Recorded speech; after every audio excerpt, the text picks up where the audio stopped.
got delayed on the way. Mr. Yang will explain in detail when he gets back. Has the messenger from the Xianzhou arrived yet?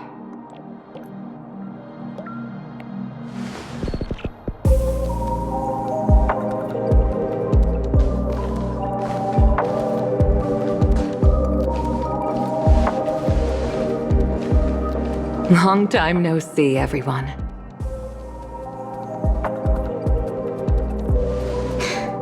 Madame Yukong? I've imagined this moment many times. I was worried I might embarrass myself in front of you. I even rehearsed every word beforehand.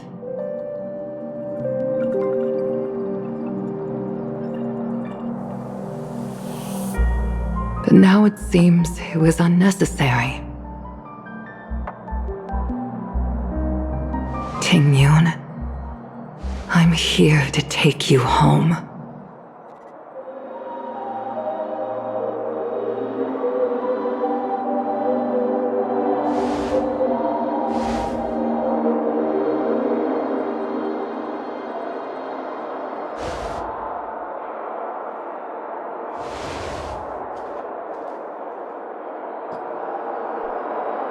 Madame Yukong, I wasn't expecting it to be you.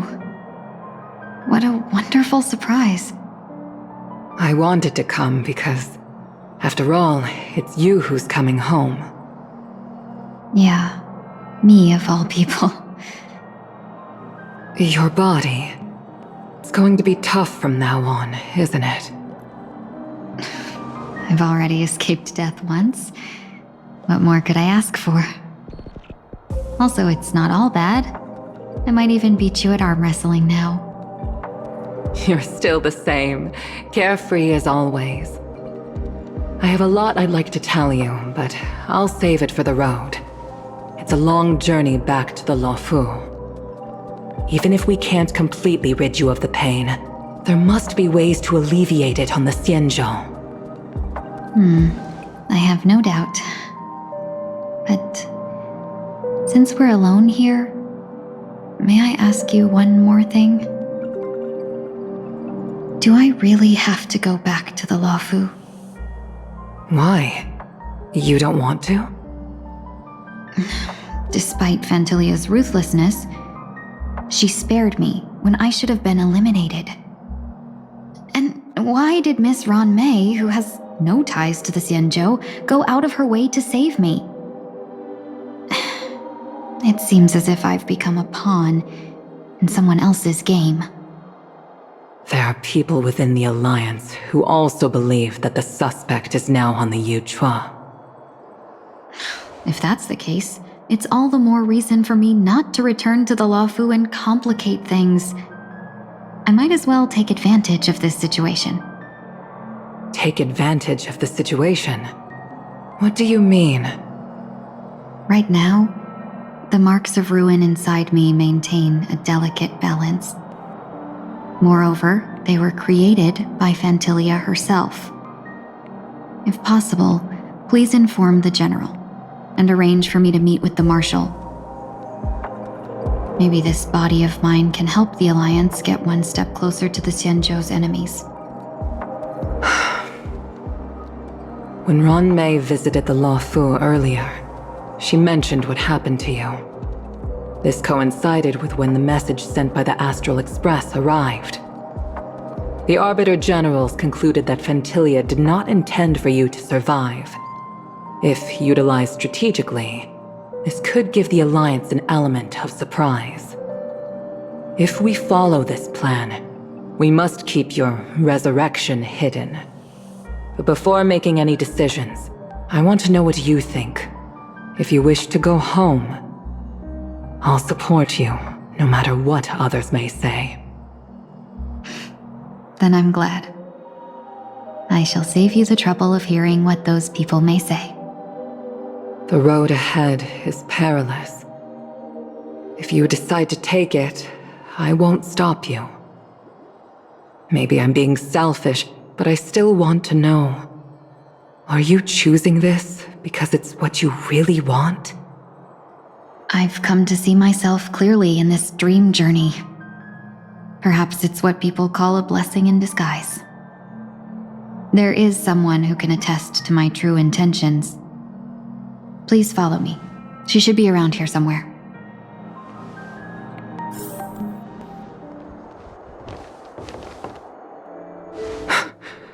Is that...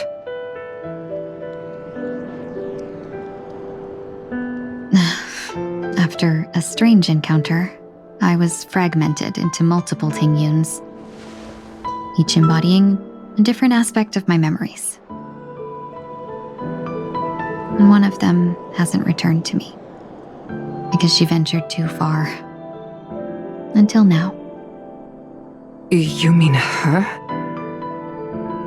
What is she doing? She's captivated by something that has deeply mesmerized me. As a fleeting emotion, she's no different from a newborn. Her boarding this ship was solely down to her inner impulse.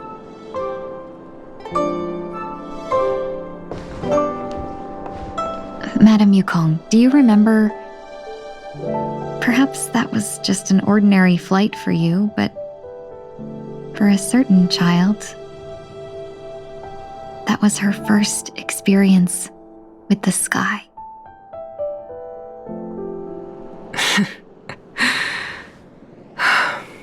Of course I remember. Back then, you were still young enough for me to carry. You probably still can. Want to give it a try? I'm afraid you'd be too heavy for me now. Just kidding.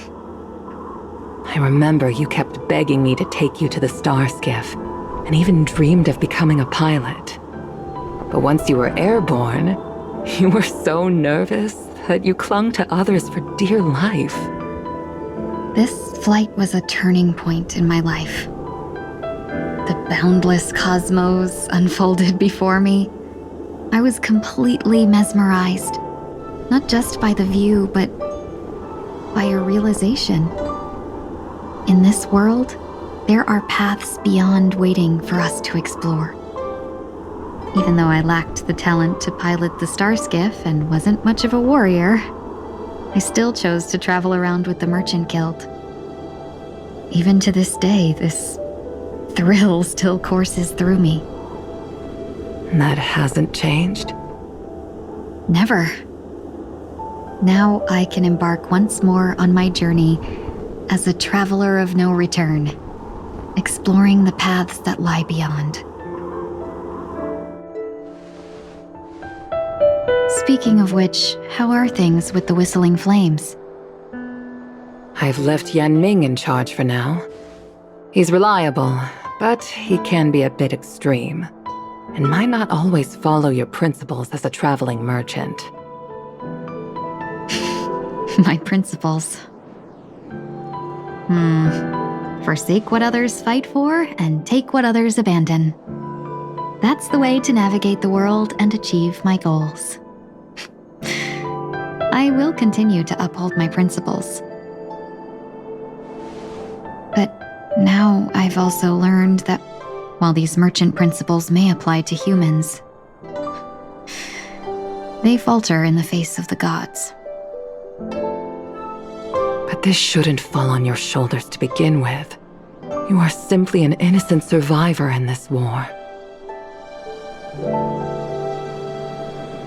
Madam Yukong, you were once a survivor in the war too, weren't you?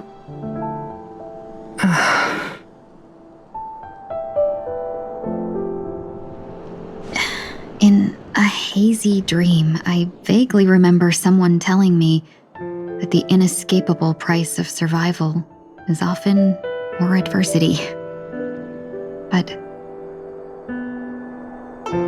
Madam Yukong, the gods use humans as pawns in their cosmic game, sacrificing countless innocent souls. Have you ever thought about making them pay? Every moment of every day. But as inconsequential as we are, how can we escape the fate of being mere pawns? If I could choose, I would never want you to become a pawn. I just wish you could still be that carefree little fox, not caught up in this war. Don't be disheartened, Madame Yukong.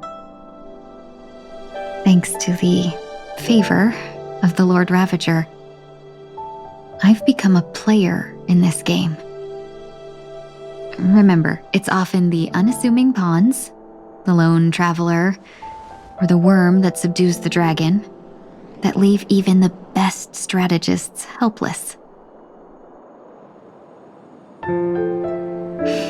So, now I'll become a cunning speck of dust, and make those masterminds behind the curtains sneeze a few times.